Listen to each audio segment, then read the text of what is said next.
Thank you for listening to We Have Ways of Making You Talk. Sign up to our Patreon to receive bonus content, live streams, and our weekly newsletter with money off books and museum visits as well, plus early access to all live show tickets. That's patreon.com/wehaveways. Today at T-Mobile, I'm joined by a special co-anchor. What up, everybody? It's your boy, Big Snoop Deal Double G. Snoop, where can people go to find great deals? Head to T-Mobile.com and get 4 iPhone 16s with Apple Intelligence on us, plus 4 lines for $25. That's quite a deal, Snoop. And when you switch to T-Mobile, you can save versus the other big guys' comparable plans plus streaming. Respect. We up out of here. See how you can save on wireless and streaming versus the other big guys at T-Mobile.com/switch. Apple Intelligence requires iOS 18.1 or later. Are you still quoting 30-year-old movies? Have you said cool beans in the past 90 days? Do you think Discover isn't widely accepted? If this sounds like you, you're stuck in the past. Discover is accepted at 99% of places that take credit cards nationwide. And every time you make a purchase with your card, you automatically earn cash back. Welcome to the now. It pays to Discover. Learn more at discover.com/creditcard, based on the February 2024 Nielsen report.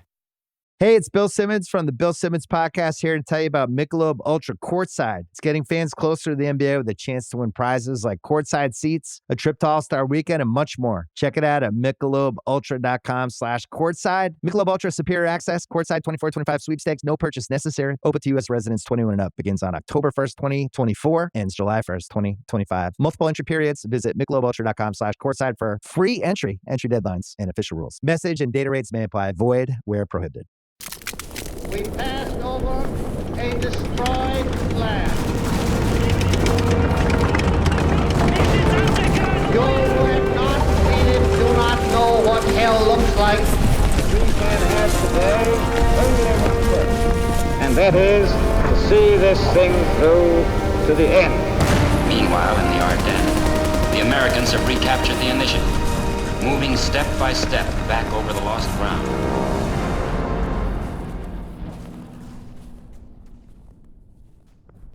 At 0700, my panzers returned to the Neff station. I gave them an order to continue the attack.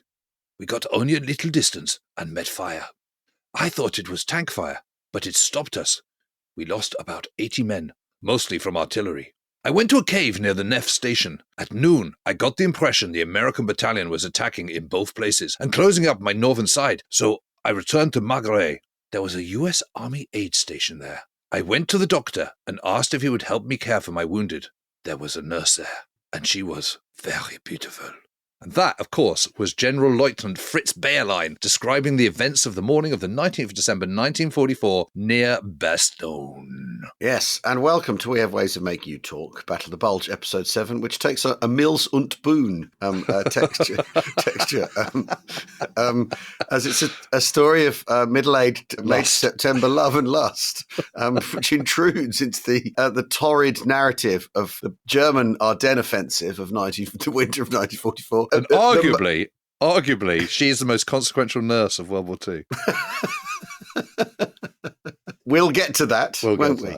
We will. Now, we're in the southern part of the Ardennes offensive, the German offensive, Herstnebel. And as you probably remember from our previous 6 episodes, the northern fingers of the Bulge, if you think of it as your hand stretched out in front of you, your right hand stretched out in front of you, the northern ridge, Rollbarn A, is your thumb tucked into your hand. Then you've Piper sort of reaching out into the north, extruding on his own. Pull your middle finger back, because they haven't done that well further south. But then right at the bottom in the south, kind of where the line of your hand reaches the bottom of your hand, is Bastogne, isn't it, Jim? It is. And Bastogne finally will be featuring in our series about the Battle of Bulge. And I know some of you may think it's the Battle of Bastogne. It's certainly very often portrayed as such, isn't it, Jim? Yeah, it certainly is, but it absolutely isn't. It sort of becomes so, and of course the main reason Bastogne is so famous is because of Band of Brothers and Easy Company being in the woods in Foy and freezing their nuts off. Yeah. And also, talking of nuts, it's because General McAuliffe famous riposte to being the suggestion that maybe the defenders in the siege of Bastogne would like to surrender. Anyway, today we're going to explain what's going on. We're not going to tell the entire story of Bastogne in this episode. You've got to wait for episode 8 for that. But the crux of it up to the 26th of Yeah, December, yeah. anyway. So we've covered the assault on Norman Cota's 28th Division. Norman Cota, of course, famously from Omaha Beach. Either we die here or we die inland, lads. And the defence of Colonel Hurley Fuller's 110th Infantry Regiment on the Skyline Drive in and around Clairvaux. Back in episode 4, most of the 110th... For anyone who wants a recap, because they've got lost with all these numbers. I'd understand if you had. Most of the 110th then pulled out of Clairvaux on the night of the 17th of December, but some troops remain holding out in the Chateau, which we talked about, this enormous castle there, where they hang on, actually using a castle as a fortress. And even as they're doing so, they're being bypassed and panzer columns are rushing on towards Bastogne. Now, Bastogne, the thing about Bastogne is it's a confluence of many, many roads. It's like archetypical nodal point, isn't it, Jim? Yeah, that's the key to it. It sits in a kind of sort of softly undulating plain. There are forests and little woods, but here it's sort of less wooded than it is on the border on the old Siegfried line. It's much more sort of gentle, rolling farmland, isn't it? Yes, with woods, because there's the forest of Foy where Easy Company end up being, for example, but it's softly undulating here. Yeah. And good tank country, some of it. If good tank country. I mean, and the armour that has pushed through Clairvaux and is racing towards Bastogne is the Panzer Lehr division, who some of you may remember from when we were doing Normandy and talking about the Sherwood Rangers and Point 103 and Tilly-sur-Seulles and stuff. That's the Panzer Lehr, and also the 2nd Panzer Division. And it's not the SS; these are not SS. These are Wehrmacht Panzer divisions, part of 5th Panzer Army. It's absolutely clear as the fighting is going on around Clairvaux and further west in the town of Wiltz, which is where the 28th Infantry Division had their headquarters, that Bastogne, this obvious nodal point, this confluence of roads, is going to be the next target. So hurriedly reinforcements are sent there. So you may remember that we discussed the change of command with the 18th Airborne Corps coming in. Well, Ridgway, General Ridgway, the commander, he's away at this time in conferences in England. So our old friend, great friend of the show, Major General Jumpin' Jim Gavin, is the temporary corps commander. He's ordered to send the 82nd Airborne and the 101st Airborne to Bastogne straight away. They're the only two divisions within spitting distance who are in reserve, who can be called up in a hurry. Major General Maxwell Taylor of the 101st Airborne is also away for staff conferences in Washington. So the two most senior airborne commanders are off the scene. And this just tells you everything you need to know about the situation of the war. No one is expecting them to be called upon. They're out of the line. They're in reserve. And, it's middle of winter. This is about as good a time as any, if you need your senior commanders to be away, for them to be away. That's the theory. And these two divisions are being reconstituted after they've done Normandy, they've done Market Garden. They're being rebuilt, really, aren't they? They're waiting for the Repel depots to send in the replacement depots to send in replacement. So, yes. So the 101st Airborne is temporarily commanded by Brigadier General Anthony C. McAuliffe, who is normally the divisional artillery commander. They're just not expecting to be deployed at this time. But armour is also on its way there in the form of part of the 9th Armoured Division, which you may remember was in the kind of St. Vit area. CCB of 9th Armoured was up at St. Vit, and also the 7th Armoured Division. And this is why the buying of time by the 28th Infantry Division in Clairvaux and on the Skyline Drive is so crucial, because it just gives Bastogne an outside chance of reinforcements getting there before the Jerrys do. But meanwhile, what we haven't talked about at all is the 7th Army attacks, because this is a 3-army attack. It's not a 2-army attack. And 7th Army is to the south. And again, those who were kind of listened to the Normandy and D-Day episodes may remember that it was 7th Army that was defending the Normandy coastline on D-Day. Well, it's a completely different army by now. It's all its old divisions have gone. They're now Volksgrenadier divisions, etc., etc. And it is definitely the weakest of the three. It's got hardly any armour to talk of at all, but they're attacking in the south. And they're up against the 109th Infantry Regiment of the 28th Infantry Division. So this is Cota's 3rd Regiment. And also the veteran 4th Infantry Division and parts of the 9th Armoured Division. So that's who's defending there. And the truth is, we haven't really got the time to go into this in very great detail, but suffice to say, the 109th Infantry is now commanded by Colonel James Rudder, who, again, for those of you who are listening to the Normandy episodes, you may remember that he was commanding the Rangers at Pont de Hoc. So it's a bit of a kind of D-Day reunion in the 28th Division. Yes. And his battalions now find themselves facing the 5th Fallschirmjäger Division, the 5th Paratroop Division, in the northern part of 7th Army's front. And who should be commanding the 5th Fallschirmjäger Division? None other than our old friend Ludwig Heilmann, of Sicily and casino fame. So it's a right old reunion, and even the 352nd Infantry Division is there. So, it's all the old faces for one last run around together. Oh, look, it's you again. Here we are. Well, it's got a little bit of the Duke of Wellington. They came at us in the same old style, and we saw them off the same way again. There's quite a lot going on. I mean, this part of this is known as sort of Little Switzerland, just like again, like the little Swiss area of Normandy where Blue Coat goes through. But it's much tougher countryside to fight through. I mean, you can see why you wouldn't want to put any panzers through here. A, it's further away from Antwerp, but B, this is a place of, as you get further south into the Ardennes, this is the area through which they were passing in 1940. Yes. And it really is these sort of winding river valleys, sort of plunging gorges, thick woods, not just pine forests anymore. This is sort of deciduous woods as well. And, it's very challenging countryside. So really it is only... Is it impossible? It's impossible. It is totally impossible. They will not come through here. Impossibly impossible. But basically, to cut a long story short, 5th Fallschirmjäger do the best. They make the best lunge in the north. The efforts of 7th Army get sort of increasingly diminished the further south you go. They don't do very well. They, the Volksgrenadier divisions get absolutely scuppered by the 4th Infantry Division, 12th Infantry of the 4th Infantry Division. They get absolutely nowhere. One Jerry Grenadier regiment makes a deep penetration down the Schwarz-Ernst Gorge, but then are trapped by US artillery. And again, artillery comes to the rescue. They're unable to get out again. And from that moment on, the US defense lines never really threatened in the southern part of the line. But 5th Fallschirmjäger are pushing back against the northern part of the 109th Infantry. And that is basically on the flank of the Panzer-Lehr as they're thrusting towards, from the southeast towards Bastogne. They're on that flank, and that is going to be significant for later on in the potential relief of Bastogne, because that's where Patton's 3rd Corps is going to be striking through 7th Army. But 7th Army, basically, they're the poorest outfitted. They're a proper Triggers Broom formation, and they've got the hardest bit of the Ardennes to try and push through. And arguably lowest morale. And the lowest morale and all that. And the American defenders, something like the 4th Infantry Division, they're really, really old-timers. They were the ones who landed on Utah Beach, went up through the Cotentin Peninsula, et cetera, et cetera.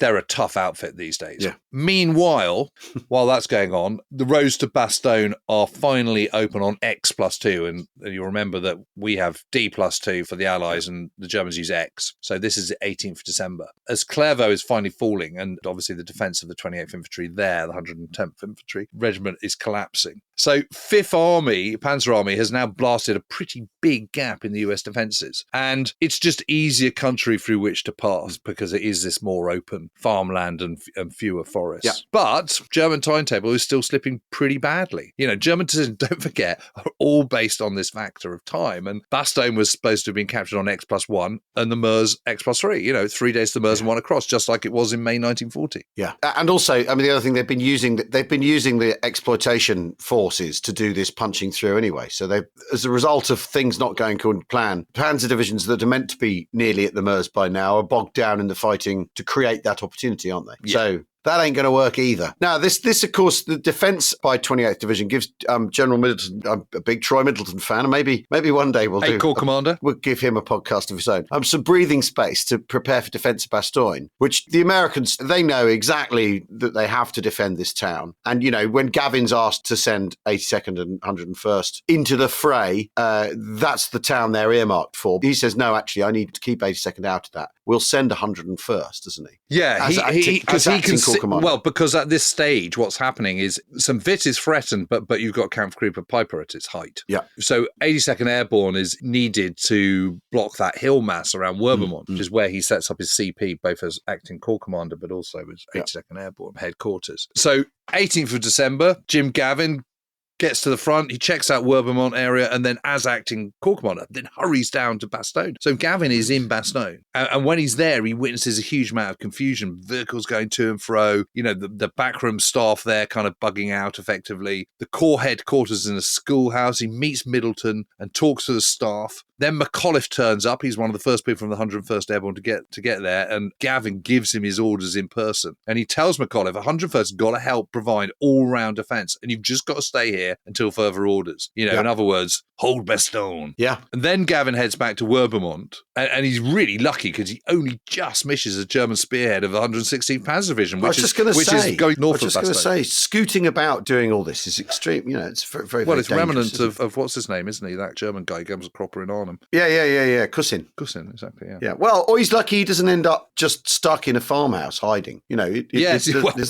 Confused situation and all the rest of it. But the interesting thing is the 101st Airborne is so identified with the defence of Bastogne. But if I was a member of the 10th Armoured Division or the 9th Armoured Division, I'd be pretty pissed off about this, particularly the 10th. I'd think, hang on a minute, what about us? Because they're the first people there. Yeah. Nominally, 10th Armoured Division is part of 3rd Army, but they're the unit that has been in reserve for Operation Clink, which is Patton's planned offensive, which is going to start in December, or was going to start in December. And they've been immediately sent forward. So they're now attached to 8 Corps. Yeah, but also given it's a combined arms battle, what happens around Bastogne, and not a light infantry battle, the Americans are fighting completely in 3 dimensions in Bastogne, aren't they? 3 days into the siege, they've really got that completely worked out. That isn't what airborne divisions do, is it? It is absolutely these armoured task forces which are to do the first blocking position. So, what they've already sussed out is what you need to do is you need to block crossroads, block key roads going into the town. And obviously the Germans are coming from the east, whether it be the northeast, the central east, east, or the southeast, all those roads coming in towards Bastogne, they need to be blocked 6 to 10 miles further east of the town. Yeah. And so hurriedly assembled are these task forces, also known as battle groups, also known as Kampfgruppen, or just teams or whatever. Or teams or whatever, but they're a combined arms formation of armoured infantry in half-tracks, tanks, tank destroyers,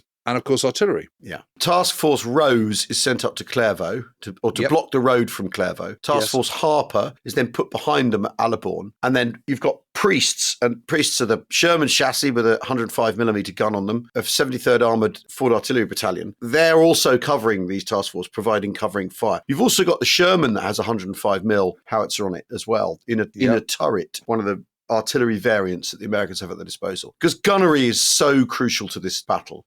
Yeah. And obviously good radio comms that for all this chaos, you can't operate these kind of task forces with this kind of artillery cover without having your radios absolutely singing, can you? No, absolutely. But what's interesting about these places is, we'll talk about the sightings of these task forces in a minute, but these guys are going out on a limb and basically they're told, whatever you do, hold up the Germans as long as you possibly can. I mean, just imagine being Americans in that. Yeah. You're waiting for the enemy to arrive. You're just absolutely nerves taut. Yeah. You know what's coming round the corner. And then in the distance, you hear the rumble, and then you hear the sort of clacking of the tracks of armour rumbling forward. And any minute now they're going to come. And you've got the full weight of 2nd Panzer Division coming towards you. You've got 116th Panzer to the north. You've got Volksgrenadier Divisions. You've got Panzerlehr to the southeast. They're all heading your way. Germans everywhere, man. And that's a formidable prospect. Yeah. That's the bottom line. And it is, throughout the war, I never ceased to be amazed by the ability of Americans, drawn from the Midwest or the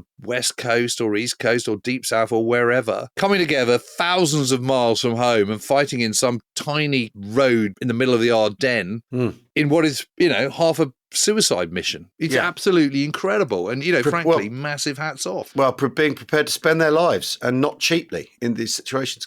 But clearly the clock is ticking because the Americans are furiously trying to reinforce Bastogne. The Germans are furiously trying to get there before the Americans can reinforce it. Yeah. So, every hour counts at this point. Anyway, 18th of December. Yeah, 8:30 in the morning, so at dawn. Because that's the other thing, the days are short. Lead elements of 2nd Panzer Division clash with Task Force Rose at Loulange, which is 12 miles to the east of Bastogne. So basically, it's like a deflating balloon. Or again, if we're going to use your hand, it's the hand retreating into a fist, isn't it? If you go from an open palm as the Germans close in on Bastogne. If you think of your fingers as the road's running into Bastogne, that's what's going on. The Americans are sort of blocking at the knuckles, aren't they, Jim? Working down towards the centre, towards the palm, if Bastogne's at the palm of your hand. The Germans put down smoke. They attack again at 11. The smoke lifts and 800-yard ranges of 800 yards because, as you said earlier, Jim, it's wide open spaces here. It's not wooded. You are duking it out across wide open spaces as the fog and smoke clears. And they lose 3 tanks each. and they're being chipped away at Task Force Rose. But the point is, so are the Germans. The Germans are being delayed. They ask if they can pull back. They're told, no, you can't. Permission to pull back, sir. Permission denied, soldier. Yeah, exactly. And not till the evening are they allowed to pull back a few miles west. So gradually into the next knuckle that they can pull back, mainly to deal with, panzers trying to go round them and leaking past. But doesn't that also tell you something about American commanders? I mean, they're tough, aren't they? Yeah.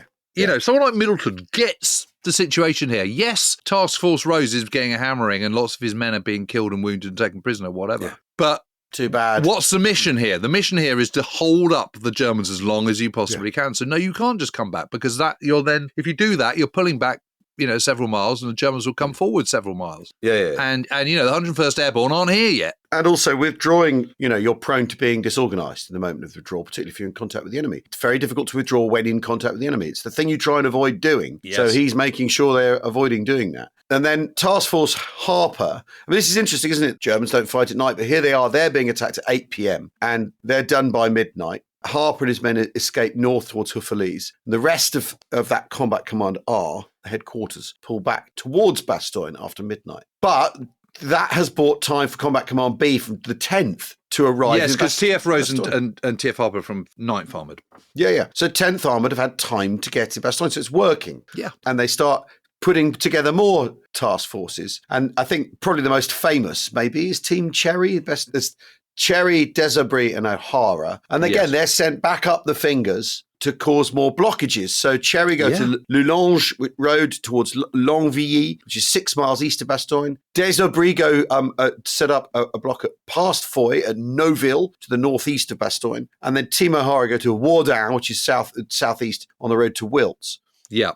It's interesting, isn't it? Because we went to see where Team Cherry set themselves up, and it's at this grotto, and it's perfectly sighted because the road now, the road from Longvilly comes round a corner, and then it gets canalised into this narrow little valley. So on your right, as you're looking east, you've got this kind of escarpment of rock, which is maybe, I don't know, 60 foot high, something like that. Yeah. And you can't get round, you can't, if you're on the road, you can't get round that. It's a big, bare bit of rock sticking out. And then on the other side, you've got a fairly steep escarpment, which is probably a little bit higher, maybe 100 foot high, something like that. And you can see that you can put your tanks and your armour either side of it and in really quite good hold down positions. Yeah. Anything coming around that corner of this little gorge, this grotto, is you haven't got much advanced time, so you come around the corner, then you're in it. So it's quite close quarter stuff. You're coming around the corner and going uphill as well.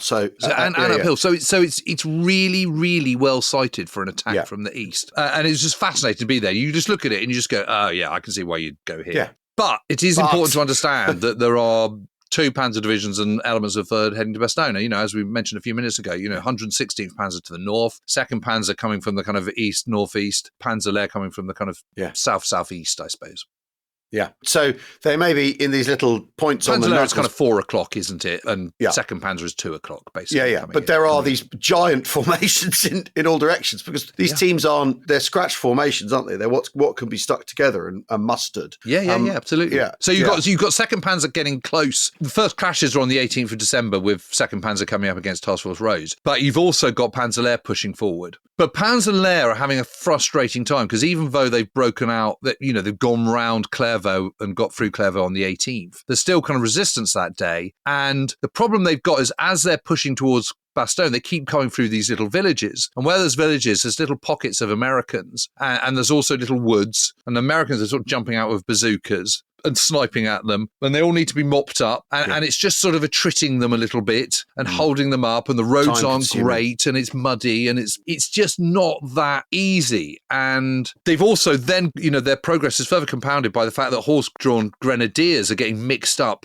on their lines of advance, and it's just complete mayhem. So at about 10 p.m. on the 18th of December, the lead columns of Panzer Lehr reach Niederwampak, which is a tiny little village, isn't it? And it's got a little sort of square in the middle, and it's now got a bottling plant, hasn't it? That's right, Plant in there. But this is a classic rural Luxembourgian village, isn't it? And it really looks like, when we were there, it really looks like the generic European village that they shot Band of Brothers in, that's like in Hertfordshire or wherever it is. Yes. It really, really looked, you expected them to be, it looked like you can film them attacking from down that hill, and then you can turn the village round, film them coming over the other hill. Yeah. You can have them come down the high street. It really did. It really looked like that. It was quite peculiar for that. And it's in Luxembourg, of course. So the road signs are all in a different language. A bus pulled up when we were filming there, a Luxembourgeois bus, who sort of hung around and ran his diesel noisily while we patiently waited to film a little bit for walking the ground. And they arrive there. With them is General Lieutenant Fritz Bayerlein in his half-track. He takes stock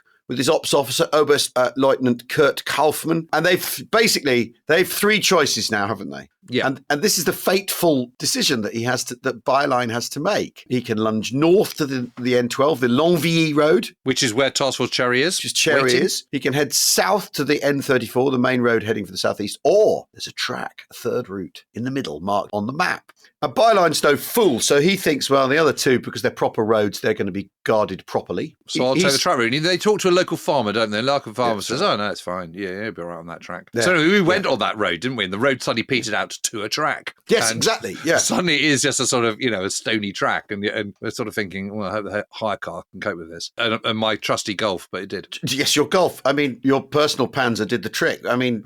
my Kugelwagen. Exactly. But the thing is, that's a rising, rolling hill, wide open space. I mean, this was what was so interesting about being there is absolutely fantastic tank country. In your head, you've got the Ardennes densely wooded, but it really isn't there at all. No. Anyway, they push on. They get to Manhay, which is a little village just on the edge of Bastogne at about 2 a.m. And there, a local Belgian tells them, they're now in Belgium rather than Luxembourg, tells them that about 50 tanks had headed up the road east towards Longvilly. Of course, this is Team Cherry. And in fact, it's 30 Shermans and Stuarts plus half-tracks of the armoured infantry and engineers and cavalry squadron. So, you can see why you might say it's 50 tanks. But, it's a sizable force. Panzer by this point are absolutely knackered. I mean, no one's had any sleep because of this sort of, you got to keep going. And the Germans aren't quite so keen to be using Pervitin by this point. In fact, actually, it's been outlawed back in November 1941. So I don't know quite how they're coping. And of course, it's just all these long hours of darkness and tricky roads and blah, blah, blah. So you can see why they'd all be knackered. At 5:30 a.m., the Panzer then continues its advance towards Bastogne and to the little village of Neff, which is right on the edge of the town. This is what Bayerlein was talking about in that open quote. And around 7 a.m., the lead column reaches Neff, absolutely exhausted. They've been up all night. They've been all the previous day and the night before. They're cold. And Bayerlein is really worried about his rear and these 50 tanks that have been up the road. It's also still dark and there's a thick fog. And actually, when we were there, it got pretty foggy, didn't it? So yes, it did, it closed in. Yeah. And Bastogne to him seems further away than 2 miles. Yeah. And the truth is, the Panzerlehr's advance is just run out of steam. They need a rain check. They just need to wait for people to catch up. This is the other big problem, is that your advance column gets spread out. And you've got your tanks and you've got your half-tracks in your lead column, but what you haven't got is your supply vehicles. And the worry is you commit and then can't undo because you can't then extricate yourself because you've been hit from behind. So I think Bayerlein's caution here is entirely understandable. Now, the story goes about him falling in love with the aid station that they've overrun between Manhay and Neff. Yeah. And Bayerlein admits this particular nurse is incredibly beautiful. And we were having a lot of laughs about that, weren't we? Is it raining mortar shells? I hadn't noticed. I hadn't noticed. I mean, it's amazing. I am just a simple soldier. It's interesting that he says, I wasted time flirting with this nurse. But I mean, the truth is also, he might be able to go to Bastogne, but he might not pull it off, is the thing, in his current state. Because he has no idea what the strength is in the town. He's getting he's getting the sense that there's more. There's fog. Yep. So, you're entering something that you have no idea. Your division is spread out. You've got Americans at your rear. Yep. I think his caution is entirely understandable, particularly when you're an old-timer like him and you know the whole thing's a load of cock and bull in the first place. But it's not unlike Piper's hesitation outside Stavelot, right? No. I think people have put far too much criticism onto him for this. I think they're not reading the circumstances, and yet again, they're not looking at the logistics of this operation. Yeah. Well, because the operational challenges of moving. But let's say he commits to it. Team Cherry then turn around and come back down the road into Bastogne and overrun him. Right, because this is the spearhead. This is not, when it says Panzerlehr arrived at Manhay, it's not 17,000 men. No. Yeah, it's a few. You're talking about hundreds in your spearhead. Yeah. So he thinks, right, we're going to wait for everyone to arrive, and also, but that buys him the time for a breather. Blah blah blah. Everyone, get your head down. I can look at this beautiful girl. I can put perv on this nurse.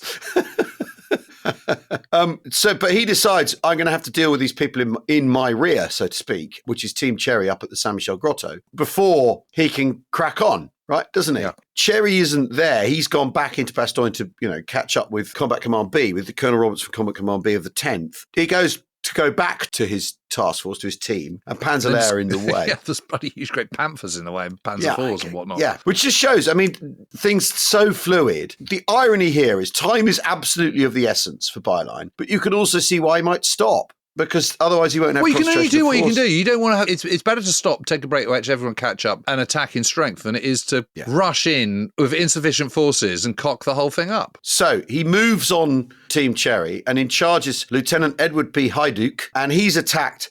He's facing the east. The east. Problem is he's attacked from the west. And from the south, because they've got that bit they're coming from the south as well, cross country, to join that road from Longvilly. Yeah. So he gets absolutely hammered. But because they're all looking the wrong way. But it's the most brilliant position for an attack from the east, but not so good if you're attacking from the west. No. Yeah. He's overwhelmed. But in the meantime, 101st Airborne have got into Bastogne with a great big long column that's like 120 kilometres long as they're coming in their lorries at its full strength. And McAuliffe makes sure he gets his guns into the town first. So 101st Artillery arrives first. Yeah, that's smart, isn't it? Yeah. He knows what he's doing. And he's a gunner, and he landed on D-Day by parachute and market garden in a glider. So he's literally got the T-shirt. He's a complete mega lad. Never swears. Never ever curses. No.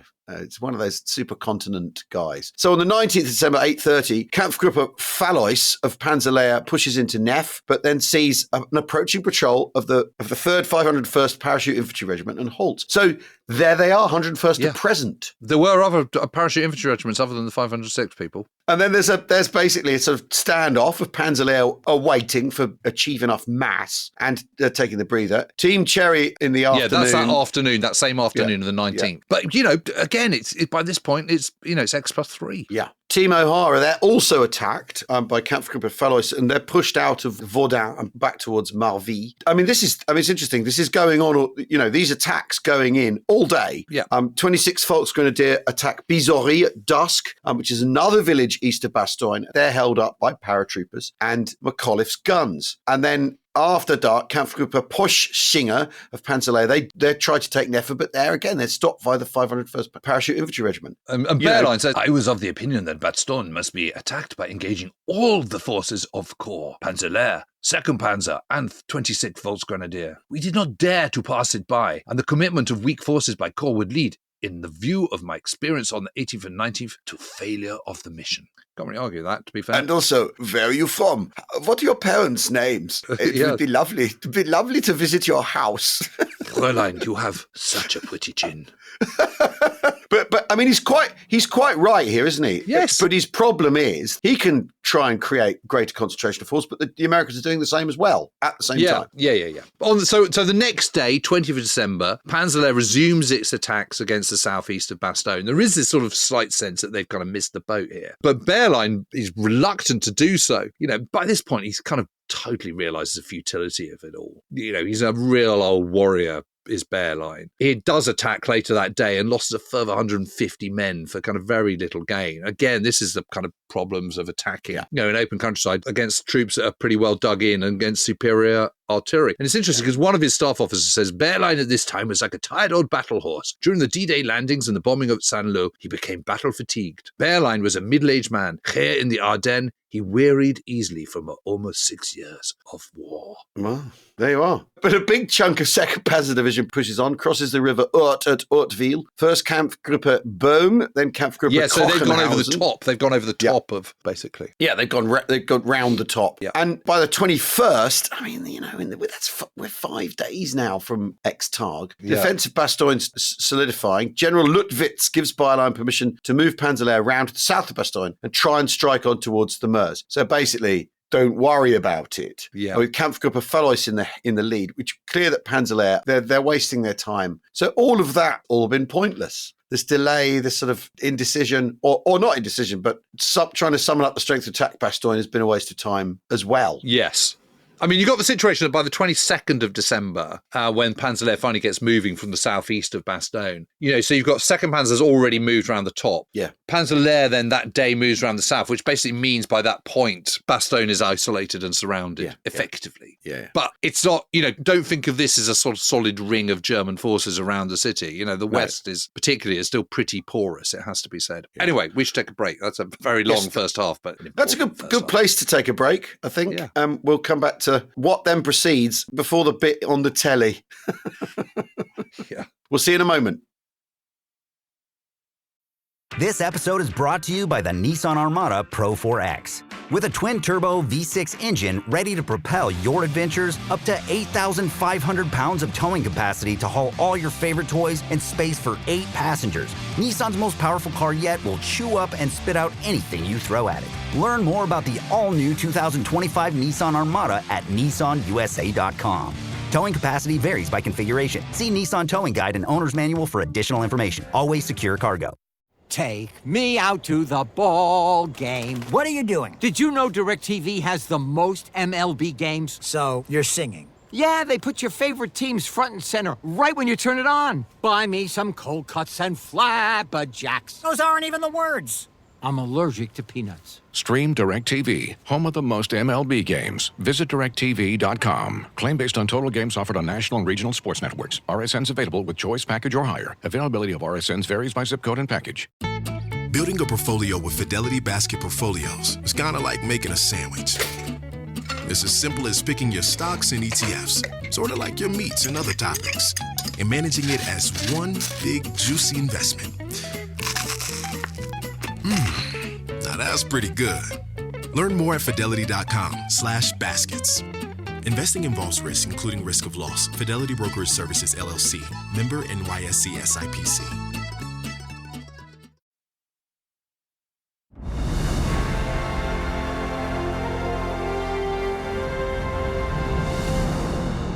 Welcome back to Weird Ways of Making You Talk. We've done the fighting in the fingers and thumb outside Bastogne, and it comes now to the battles of the road junctions, the Battle of the Road Junctions, with, again, Panzerlehr is supposed to be heading east now, not really bothering, and that this isn't as you said a moment ago, Jim, this isn't a contiguous surrounding of Bastogne, is it? No, because the Germans can't afford to do that. No, so no, absolutely not. And it's not like 6 Panzer armies completely given up at this stage. It absolutely haven't.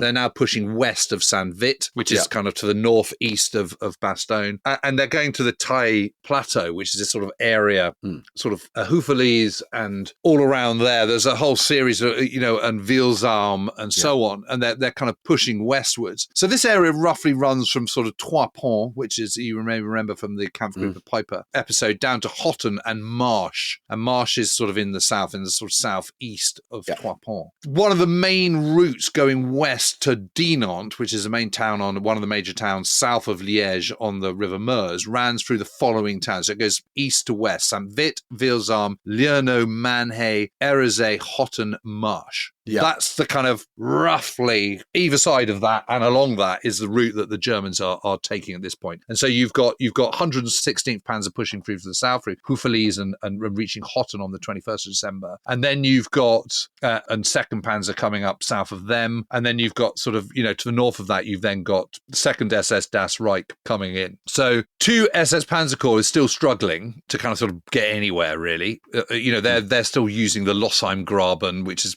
being absolutely churned up. But the big freeze on the night of the 22nd, 23rd of December makes a massive difference to everybody, because suddenly the traffic can move. Now, you can argue that actually this is more advantageous to the Allies, to the Americans, to start off with, because it enables them to disengage successfully overnight from Saint-Vit and steal a march and get organised and pull behind their 82nd Airborne line on the River Zaum. But it does mean that the Germans can finally get moving. The problems they're having kind of going through the mud are kind of solved to a certain extent. So on the 23rd of December, 3 regiments of the 560th Volksgrenadier Division are trying to outflank the key town and village of Manhay. So that's kind of, a few in west, and also Grand Mainel. And they're doing this sort of cross-country from the south, but all a rebuff by various task forces of the 3rd Armoured Division. So this is where they are. So yet again, it's these combined arms teams, task forces from these armoured divisions that are doing the kind of really good defensive work. By the evening on the 23rd of December, the spearhead of the 2nd SS, the Das Reich Panzer Division, them of Orador, infamy, etc., etc., they overwhelm the blocking positions near the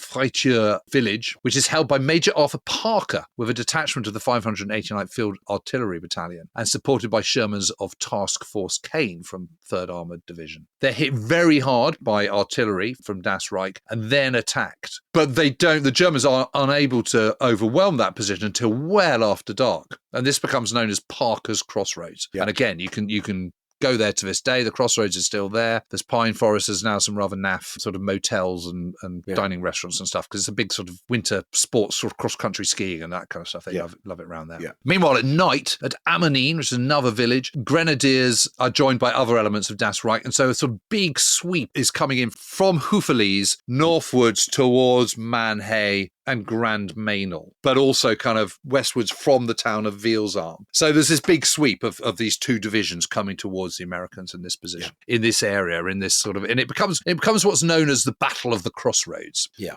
but it develops essentially into a stalemate. Is the thing? It's because the Americans are able to hold up Das Reich, and while they can't dislodge Das Reich, dislodge can't break out of the town of the village either. So everyone's stuck, and that's enough. That'll do, isn't it? If you can get the Germans static, then you can bring your guns to bear, and then they're not getting to the Meuse, are they? It ain't happening. So on Christmas Day, around Manhay, Gromenil, there's Task Force McGeorge, isn't there? Yeah. With the 289th Infantry. They can't, they're sort of locked in this stalemate with Das Reich. Boxing Day, just a mile northeast of Manhay, the 325th Glider Infantry Regiment, and here we go, so some Glider Infantry from the 82nd, see off the SS Panzer Regiment 4 of Das Reich. So yeah, that's amazing actually, because you can see where they are. They're just north of Manhay, and the road sort of climbs very gently out of Manhay. It's not a ridge. So the road's heading north, and then on your right-hand side, your eastern side, there's some track that leads up into some woods. And you can see from the edge of the woods, you can see across this open field. And that's from where the SS Panzer Grenadier Regiment is coming. And it's where the 325th Glider Infantry Regiment are dug in. And it's an absolute slaughter for the Panzer Grenadiers because they just get hammered from the woods by these,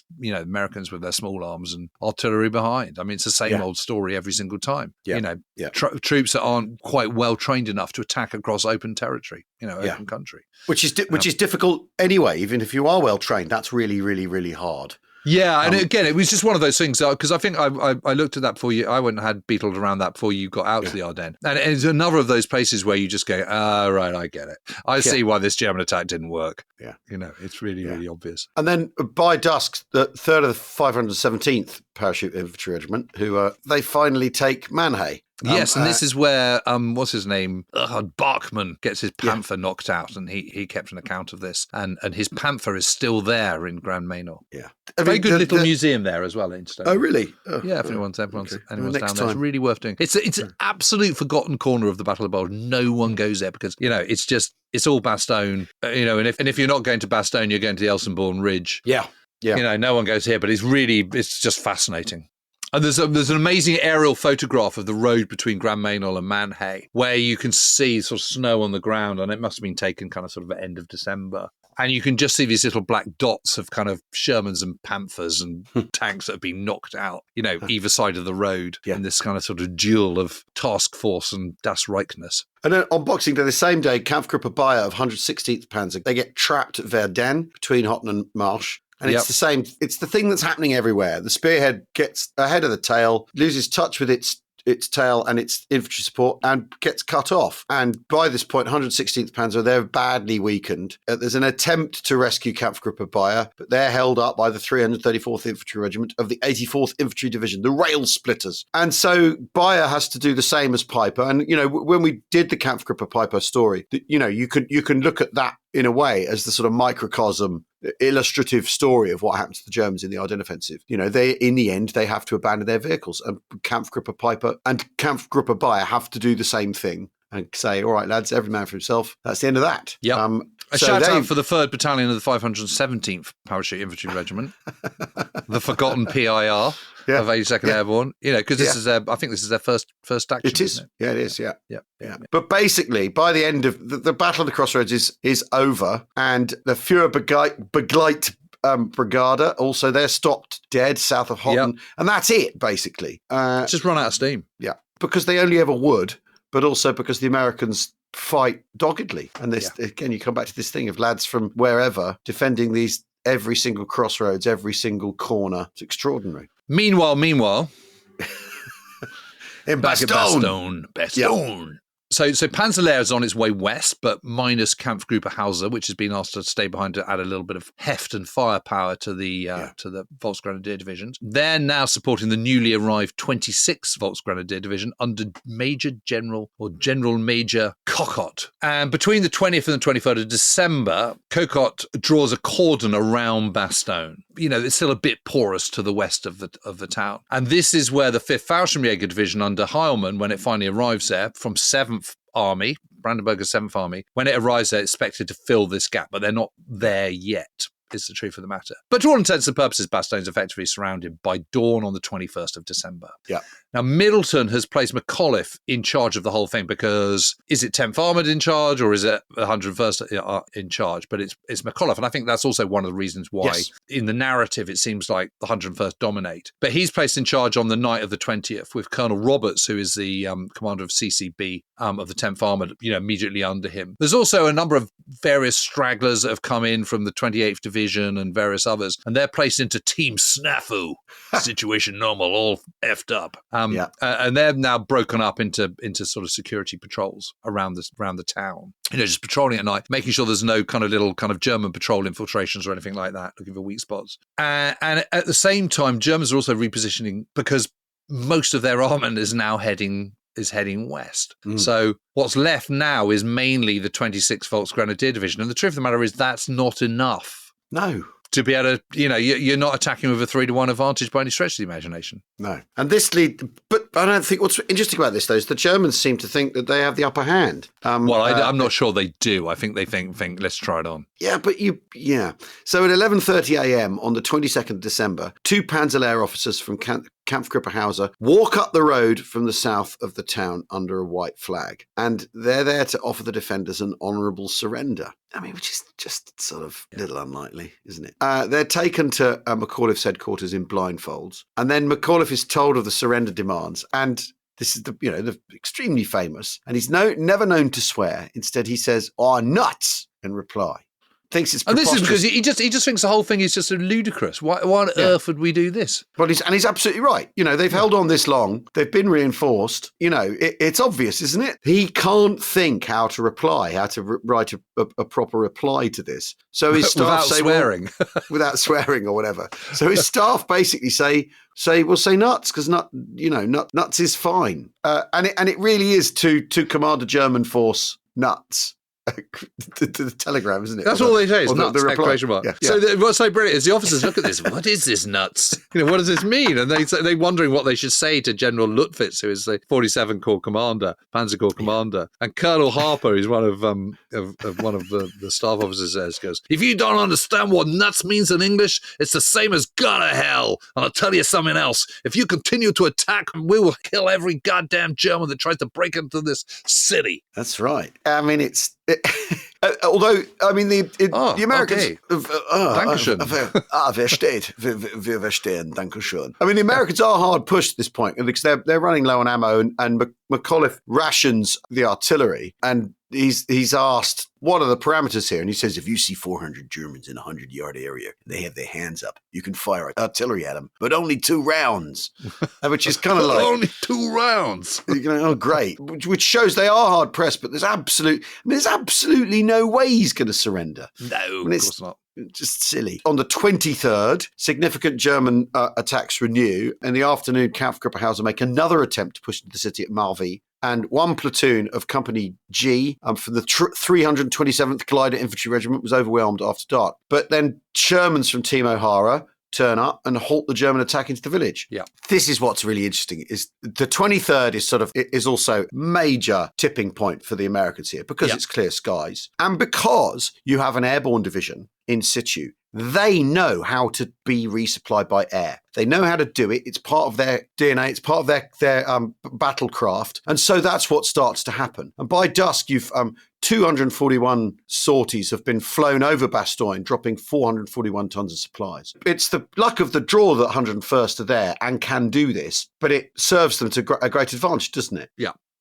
It makes a big difference. Yeah. And, Kokot now realizes that any further attacks on the south is completely futile, but the 15th Panzer Grenadier Division, newly arrived from Italy. People who listen to our Italian podcast might remember them from Salerno and Cassino, etc., etc. Yeah. And they're now at the front, and they're handed over to Kokot command as well. So Kokot is now in command of the attack on Bastogne. So the Germans are being reinforced here, but then so too are the US defenders. But on Christmas Day, the problem for Kokot is that Bastogne is now in the Hilarion spotlight, which is not a place you ever want to be, because suddenly he's going, attack, don't give an inch, every last man, you must die in the attacking Bastogne, etc., etc., etc.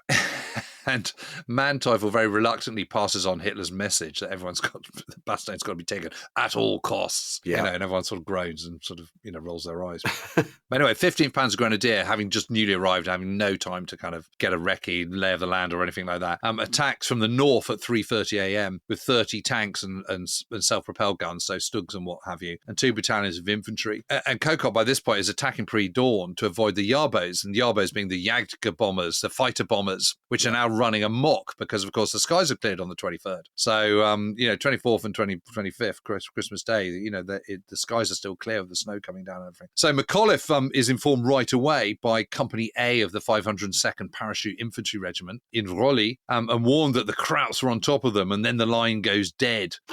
Yeah. But 3 main thrusts are coming down from the north. There's 15th Panzer Grenadier to the northwest, and then Grenadiers from the north at Champs, and a smaller attack at 5 a.m. between Champs and Longchamps. And basically all to the north and just to the northwest of Bastogne. But the combination of well-dug-in paratroopers and armour and, of course, tank destroyers once again stops the attack dead. Yeah. Some 18 Panzer IVs are knocked out that day, and most of the attacking Panzer Grenadiers are either killed in action or prisoners of war. And again, this is because the 15th Panzer Grenadier, reconstituted in Sicily in the summer of 1943, butchered and bled dry in Italy, completely rebuilt here. They're just crap. I mean, they're not very good. And of course, relief is on its way in the form of Patton's Third Army. Yeah, who have, from the 19th, started moving Third Corps towards Arlon, ready for this 90-degree pivot. And I think one of the things, we've talked about along the way in previous podcasts in this series, is it's really difficult to do this 90-degree pivot,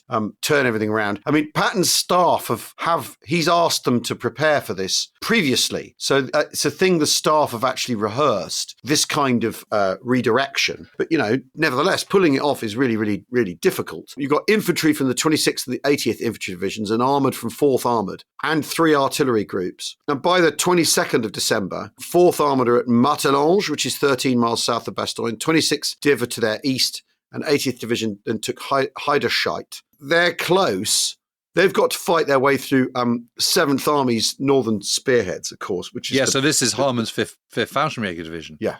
So Combat Commander A of the 4th Armoured is held up by the 5th Fallschirmjäger near Lieverchamps and Seinles on the southern road out of Bastogne towards Arlon. So it's Bastogne to Holland. Arlon's probably about 20 miles away. And meanwhile, CCB of the 4th Armoured is going cross-country, but also stopped at Hompre, only about 5 miles south of Bastogne, but they just can't get through. So they're getting really close, even by the 22nd of December. I mean, from Bastogne, you'd be able to hear that fighting. But from then on, they're struggling to get much further because, 5th Fallschirmjäger is cutting in at them from the kind of from the east. And actually, the breakthrough comes from Combat Command R of the 4th Armoured, which is only deployed on Christmas Day after a 30-mile route march to the west, and then advancing from the southwest of Bastogne. And they're heading down a minor road that leads to the little village of Assenois, which is just a few miles south of Bastogne. So on Boxing Day, CCR is the closest, and by mid-afternoon on the 26th of December, it's really, really close to Assenois. And that's just a couple of miles from the kind of southern fringes of Bastogne. I mean, today it's almost one and the same. Yeah. A task force is formed under Captain William Dwight from Company C, the 37th Tank Battalion, and Company C of the 53rd Armoured Infantry Battalion. They set off at 4:10 p.m. on Boxing Day after a preliminary barrage, and they passed through Astronaut even before the artillery is lifted, which means that they then burst through before the Germans have had a chance to sort of, pick themselves up from their cellars and, off the ground and all the rest of it. Once the artillery barrage lifts, the Germans desperately try to kind of lay telemines, and they do knock out one half track and destroy 3 more tanks with Panzerfaust. But the Americans push on, and they drive the defenders out in pretty ferocious house-to-house fighting and take 428 prisoners of war. Wow. Yeah, amazing. And later that afternoon, the spearhead, led by Captain Dwight, they meet General McAuliffe on the outskirts of Bastogne. So, the siege is effectively lifted at that moment. Yeah. And then after midnight on the 27th of December, the woods north of Assenoir are cleared as well. And by 3 a.m. on the 27th of December, the road is properly open. And this means that light tanks of D Company of the 37th Tank Battalion are able to escort a relief column into the town of 40 supply trucks and 70 ambulances, because, of course, the aid stations in the centre of Bastogne are overwhelmed. Absolutely, they're overwhelmed by wounded. So CCR of the 4th Armoured has broken the siege. But that's not the end of the Battle of Bastogne, because it takes a number of days to secure and widen that corridor. The Germans are absolutely determined to snuff it out. But it's absolutely clear that by this moment, the whole German offensive is badly running out of steam. But what we'll do in the next episode, final episode, we'll look at how far the Germans get to the west. They kiss the banks of the River Meuse near Dinant, but don't quite get across it. Well, they don't even remotely get across it, to be fair. And then what? We're going to be looking at the end of the Battle of the Bulge, effective air power. And I think we should sort of wrap up with conclusions on the whole thing. Well, I mean, there is an argument, isn't there, that this is actually an air power battle. Everything we've done until this is essentially incidental until the sky's clear. If you're a big war, I don't really buy that. But if you're a big war advocate, that's what you would say, isn't it? If you're a 3-dimensional war advocate, this is a sort of, all of this is kind of noises off, and then the sky's clear. Except that I think we've argued that it's all over for the Germans before the 23rd of December. Yeah. Well, yes, clear, exactly. So they've lost the land battle anyway. Falls foul. Yeah. But anyway, thanks very much for listening. If you want to listen to all of these in one go to our Apple We Have Ways of Make You Talk podcast channel, where you can become officer class by subscribing for far less than a pint of beer these days. You can also join our We Have Ways to Make You Talk patron, but better still, for the full experience, come to We Have Ways Fest, our festival on the 12th of September to the 14th of September, Black Pit Brewery it's in Buckinghamshire, isn't it? It's North Bucks. I can never remember. It's on the Bucks-Northants borders, round there. Anyway, next door to Silverstone, and we will see you there for a weekend of War Waffle, where you can collar us and say, "Oh, you, why are you so down 101st Airborne?" And we'll say, "Listen to it again. It's all there. It's been explained." Exactly. Thanks very much for listening. Cheerio. Cheerio.